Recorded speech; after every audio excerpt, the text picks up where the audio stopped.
Good afternoon and welcome to ICU TV Lunchtime News. We take a look at stories making headlines. President Hichilema departs for Tanzania to attend Presidential Samia Suluhu's inaugurations. Zambia targets 1 million tons of copper by December 2025 as Zccm-Ih expands global outlook. ZRA strengthens anti-corruption efforts with new investigators recruits. In international news, Trump threatens to attack Nigeria. And in sports news, FAR's Central Province outlines football development agenda.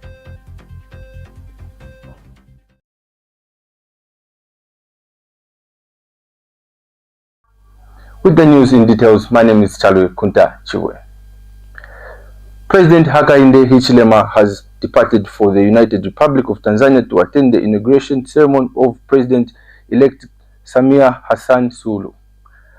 In a message shared before his departure, President Hichilema reaffirmed the strong and historic ties between Zambia and Tanzania, which date back to the pre-independence era and continue to thrive across various sectors.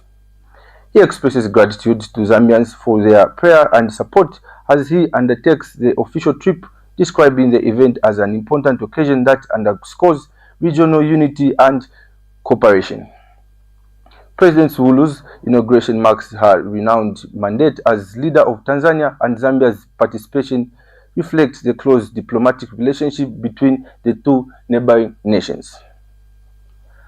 Zambia Consolidated Copper Mines Investigator Holdings Board Chairperson Petso Musonda says the nation is on course to reduce 1 million metric tons of copper by December 2025, signaling major progress in the mining industry. Mr. Musonda credited this project growth to government-led policy reforms and stabilization measures designed to cushion the sector from drought-related disruptions. He further reaffirms President Hichilema's long-term goal of reaching 3 million tons of copper production by 2023.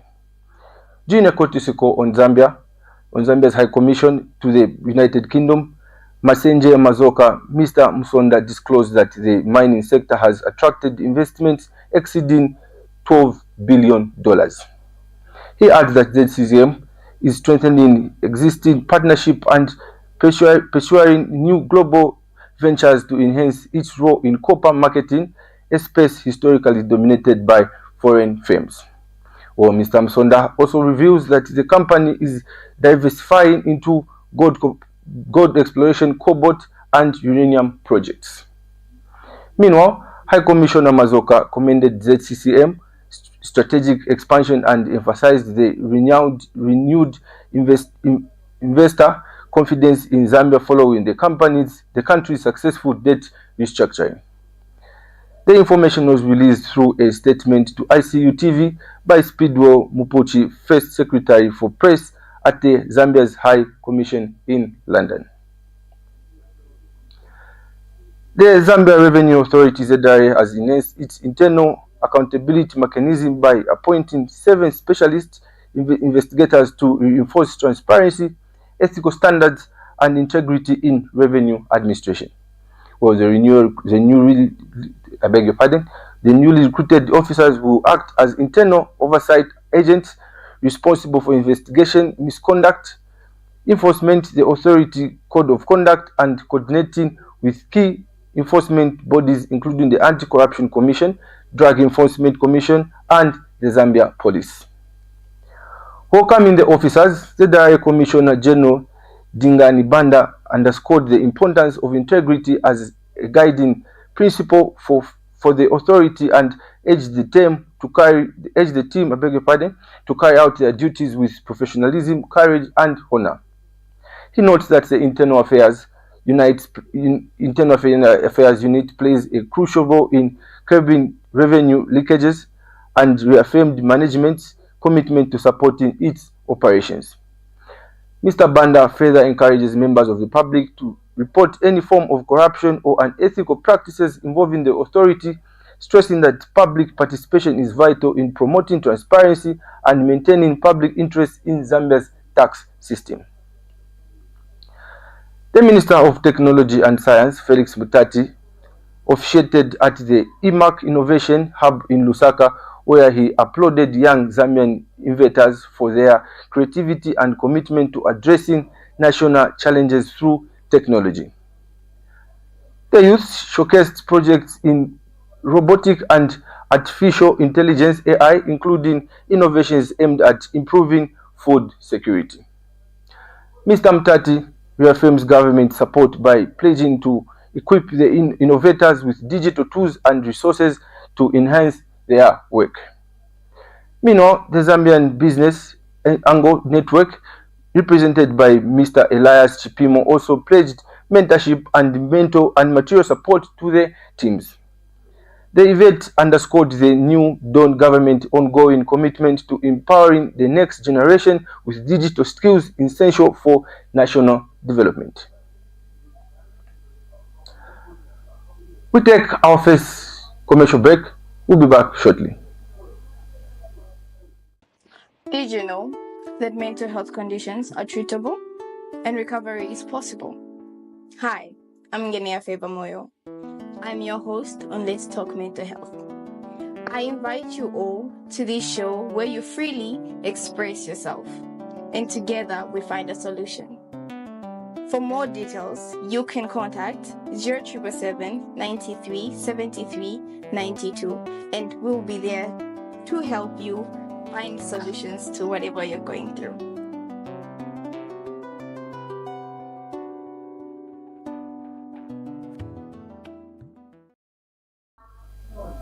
Thank you for staying with us in international news. US President Donald Trump is threatening to send military forces into Nigeria unless the government stops what he called the killing of Christians by terrorists. A few hours before Trump's threat, Nigerian President Bola Ahmed Tinubu released statements stressing that his government continues to address security challenges which affect citizens across faiths and regions. Bulama Bukati, a Nigerian humanitarian lawyer and analyst on conflict and development, told Al Jazeera that President Trump's claims are not credible. U.S. President Donald Trump is threatening to send military forces into Nigeria unless the government stops what he called the killings of Christians by terrorists. Trump posted the message on Truth Social, saying the USA will immediately stop all aid and assistance to Nigeria and may very well go into that now disgraced country, guns blazing, to completely wipe out the Islamic terrorists, he says, who are committing these horrible atrocities. Trump says he's instructed the Department of War to prepare for possible action and says if we attack, it will be fast, vicious, and sweet. While Nigeria's President Bola Tinubu has responded to Trump in a statement saying since 2023, our administration has maintained an open and active engagement with Christian and Muslim leaders alike and continues to address security challenges which affect citizens across faiths and regions. The characterizations of Nigeria as religiously intolerant does not, he says, reflect our national reality. Well, let's speak to Bulama Bukati about this. He's a Nigerian human rights lawyer and an analyst on conflict and development in Africa. Thank you so much for your time. So Donald Trump claims there is a Christian genocide happening in Nigeria. From your research and experience, is this claim true? Are those facing persecution in Nigeria mainly Christians? Absolutely not. We take a short break. Stay tuned for sports news. The Information and Communications University is driving the thrill for the nation in research and development. Enroll now for full-time and distance programs in the School of Engineering, Humanities, Business and Education. To apply, visit our website at www.icuzambia.net or call us on +260 211 221 662 or 0966 342 359. Sponsorship is available. Enroll now.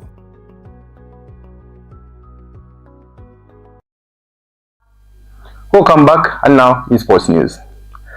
The Football Association of Zambia Central Province Chairperson Sangapule has outlined his executive committee's agenda aimed at accelerating football development across the province. Mr. Pule notes that much of the committee's early efforts were focused on conducting elections, renewing sponsorship for women's football, and reappointing key committees to strengthen football structures. The renewed partnership with a phrase which is supporting the women's game and empowering female players at both provincial and district levels. He further stated that the province is working to enhance protection and supervision of young female athletes by appointing marathons and establishing committees dedicated to safeguarding the girl child from social vices. Mr. Pule emphasizes that the new structures will help expand participation in football while promoting inclusivity and accountability at every level of the game. An election year, so a lot of effort was dedicated towards election.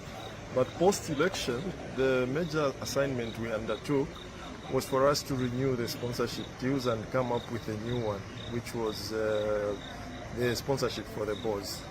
Then we renewed the women's sponsorship, the AfriCID women's sponsorship. Then I think also we appointed new committees, and I think by the end of tomorrow they should have their new terms of references, which will now drive them into action. Okay. So I think basically that has been the nutshell. But we've got a lot of work ahead of us in the next 2 months, this November and December. Okay. So we are likely to have a lot of work. The executive is very prepared and ready for that. Okay. Something about the girl child. Yes. Are you doing anything for the girl child in the province?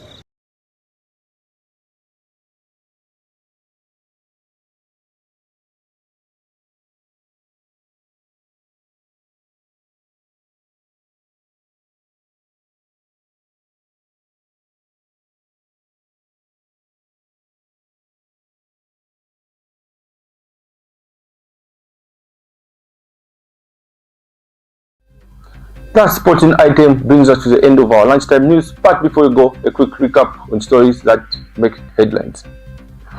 President Hichilema departs for Tanzania to attend Presidential Samia Suluhu's inaugurations. Zambia targets 1 million tons of copper by December 2025 as Zccm-Ih expands global outlook. ZRA strengthens anti-corruption efforts with new investigator recruits. International news. Trump threatens to attack Nigeria. And lastly, in our sports news, First Central Province outlines football development agenda. Stay tuned for more news at 20 hours. You've been with me. My name is Suluhu. Stay tuned.